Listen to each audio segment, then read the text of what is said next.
Tao-tao po, may bahay na bato. Buksan ang bintana, tayo'y magpandanggo. Kung walang gitara, kahit na bilao, makita ko lamang ang dalaga ninyo. Dalaga po ninyo, ayaw paligawan. Pumasok sa kwarto, nagsakit-sakitan. Tinanong ni ina kung anong dahilan. Sagot ng dalaga, masakit ang tiyan.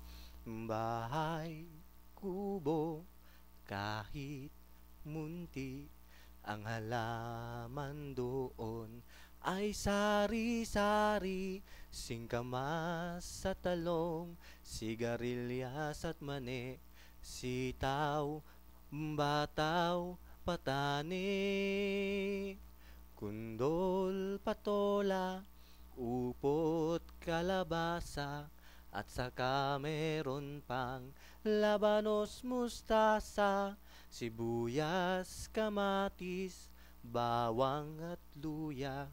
Sa paligid-ligid ay puro linga, leron-leron sinta, buko ng papaya, dala-dalay buslo, sisidlan ng bunga. Pagdating sa dulo, nabali ang sanga, kapus kapalaran, humanap ng iba.